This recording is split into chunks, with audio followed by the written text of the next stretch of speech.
Seguimos con este podcast Ruge desde dentro. A mí me toca hacer la parte, pues como pueden ver, la parte bíblica. Le vamos a lanzar a la Sagrada Escritura esas preguntas que llevamos en el corazón los hombres. La pregunta sobre todo, pues más importante, que es la pregunta de nuestra identidad. ¿Quién soy? ¿Qué es el hombre? ¿Para qué fui creado? ¿Por qué estoy aquí? La Sagrada Escritura sabemos que es una palabra que está viva, es eficaz, que constantemente nos está respondiendo a estas preguntas, pero entre más directos seamos con Dios y con la Sagrada Escritura, en las preguntas que le hacemos, una mejor respuesta vamos a tener.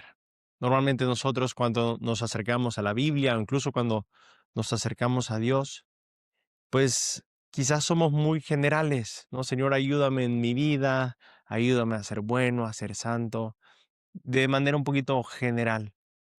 Y yo creo que Dios, como en toda relación, como todo buen papá, le gusta que le hagamos preguntas muy concretas de nuestra vida.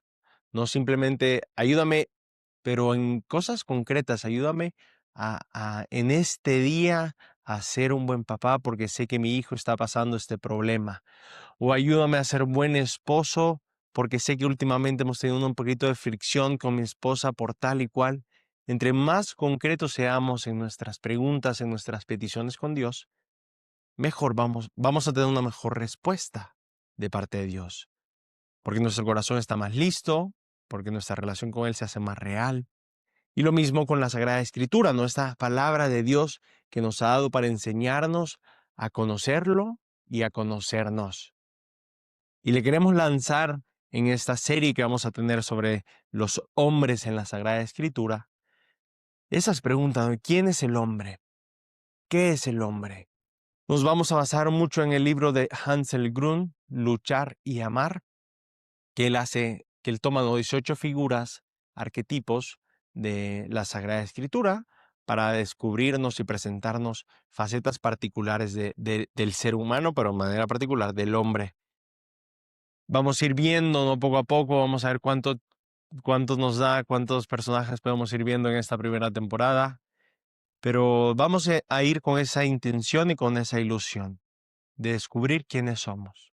Este autor en su libro dice que el hombre está compuesto o tiene estas dos facetas que son propias del hombre y sin embargo no puede vivir una sin la otra.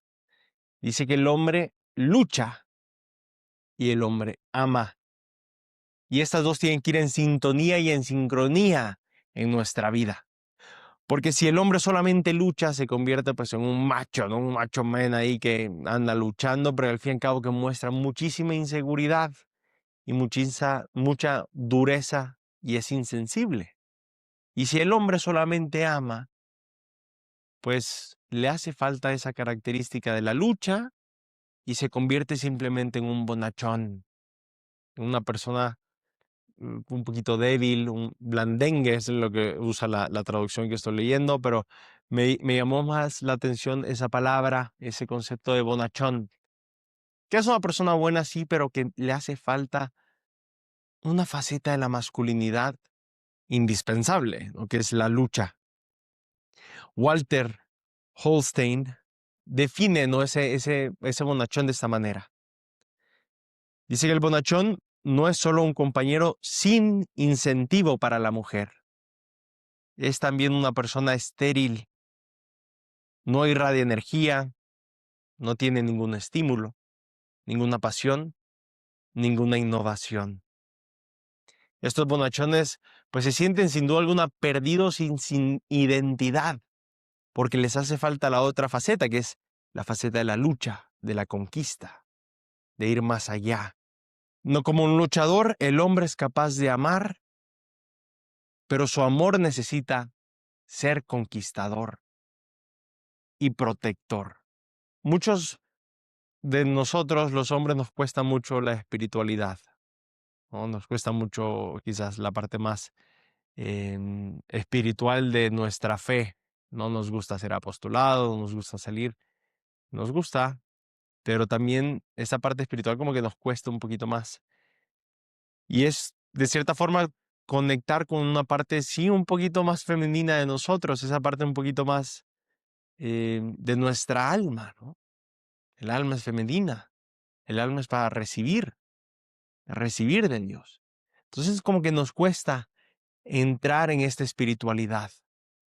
Y tenemos que ir descubriendo esta espiritualidad masculina propia del hombre.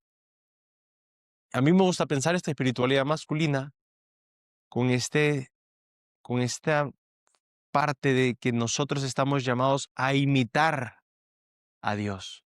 Como hombres aprendemos muchas cosas a través de la imitación, ¿no? Los tutoriales de YouTube, ahí los ponemos y vamos imitando lo que vemos.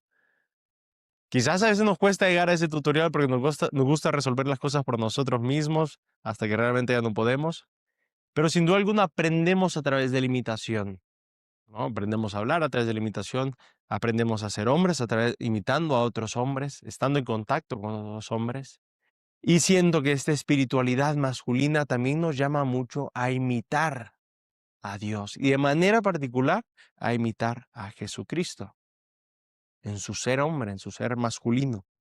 En la Biblia vamos a encontrar con muchos personajes masculinos. Obviamente no podemos entrar en todos, pero sí queremos ir poco a poco descubriendo, ¿no?, a estos hombres que realmente la Sagrada Escritura lo vamos a ver, los presenta como hombres, con sus cualidades, con sus errores, con sus pecados, con sus equivocaciones.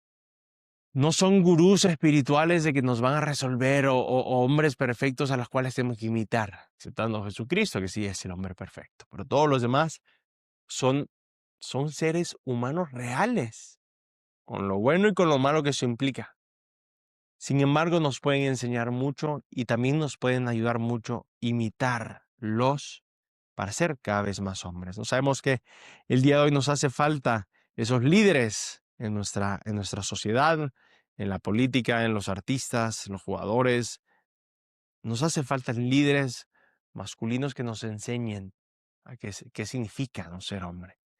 Entonces queremos ver a estos líderes en la Sagrada Escritura para aprender cada vez más, ¿no?, qué significa ser hombre. Y pues en el primer episodio tenemos que hablar del primer hombre, obviamente, pues de Adán, este primer hombre.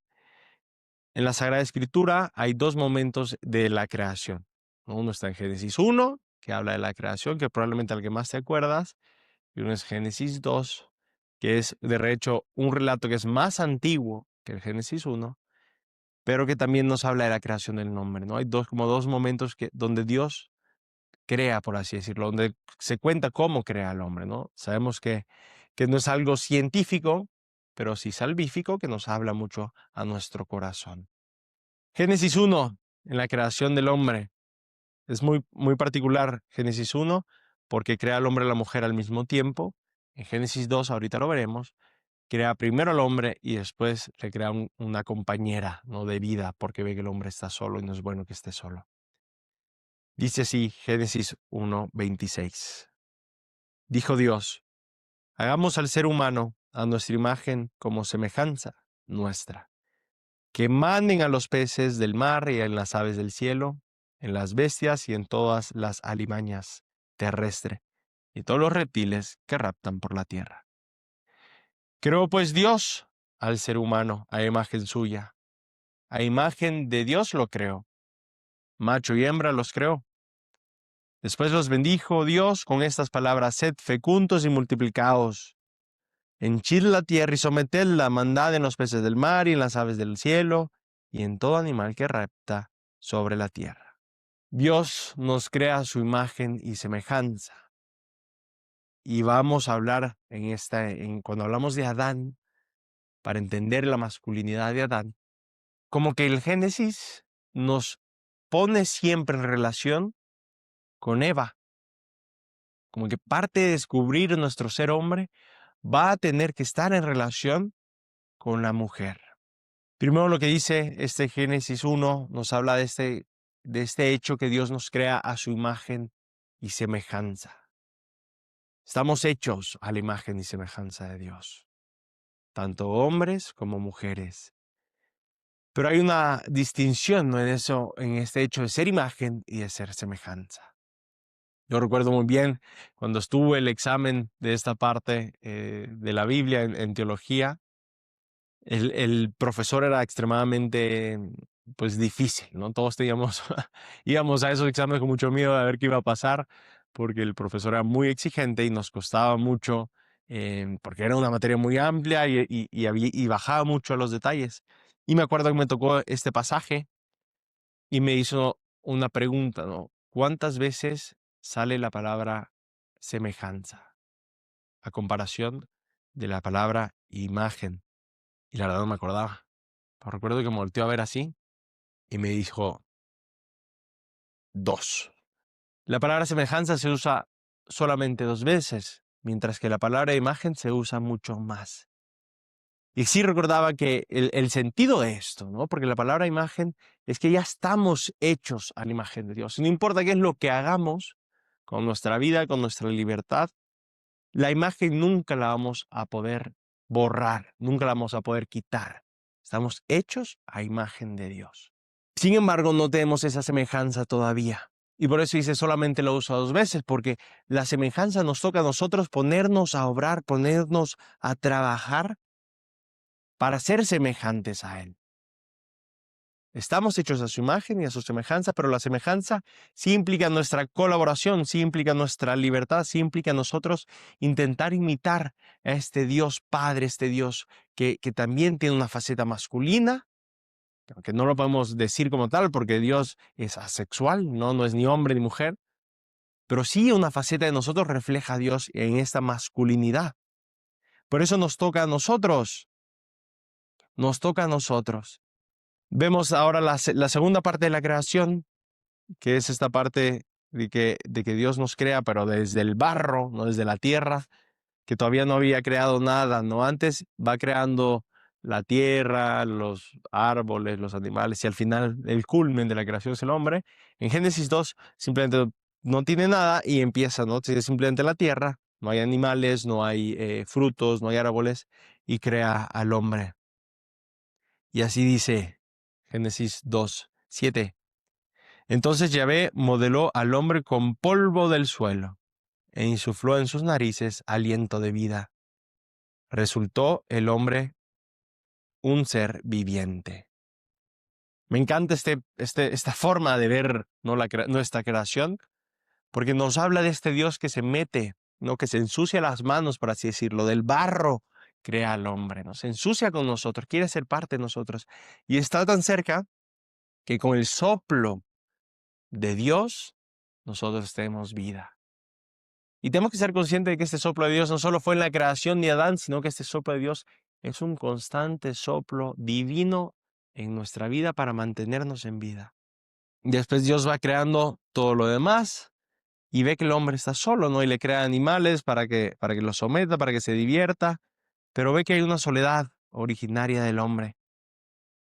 Y dice, ¿no? Se dijo luego Yahvé Dios, no es bueno que el hombre esté solo, voy a hacerle una ayuda adecuada. Entonces empiezas a moldear hasta que ve que no hay nada externo a él y tiene que sacarle, ¿no? De su costilla. Le podemos meternos mucho en eso, pero no quiero profundizar tanto en eso. Pero lo saca de su costilla, o sea, de su propio ser, a Eva, a su mujer. Y cuando Adán la ve, le dice, esta vez sí que es hueso de mis huesos y carne de mi carne. Y nosotros, para entender nuestra masculinidad, tenemos que vernos en relación con la mujer.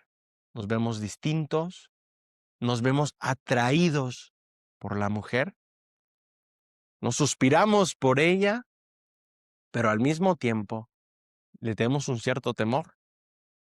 Nos sentimos desafiados por la mirada de la mujer. Sentimos que estamos vinculados con ella de una manera fuera de serie, pero al mismo tiempo hay algo roto, algo que no nos permite estar en sintonía y en sincronía con ellas, y por lo tanto tampoco con nosotros mismos. Y eso pasa, ¿no? En Génesis 3, en la caída de Adán y Eva, nos conocemos un poquito la historia. La serpiente los tienta, comen de ese árbol que no debían de haber comido porque ya eran como Dios y no tenían que ganarse el ser como Dios. Llega Dios, obviamente comen, se sienten avergonzados, estaban desnudos ante sinvergüenza, había comunión, había armonía. Llega el pecado al mundo, rompe esa armonía, rompe esa comunión y esa desnudez también se convierte en vergüenza, ¿no? La vergüenza, al fin y al cabo, es el miedo de mostrarnos como somos. Como hombres tenemos que responder a esa pregunta que le va a hacer Dios a Adán. Y para empezar, ¿no?, esta serie, es la pregunta que te hago a ti y que me hago a mí mismo. Yahvé Dios llamó al hombre y le dijo, ¿dónde estás? ¿Dónde estás? Adán le respondió, te he oído andar por el jardín y he tenido miedo porque estoy desnudo. Por eso me he escondido. ¿Dónde estás tú? ¿Quién eres tú? Responder esta pregunta es lo esencial en nuestra vida. ¿Estás feliz como eres? ¿Puedes estar en paz, no, con lo que eres? ¿Dónde estás? ¿Eres realmente tú?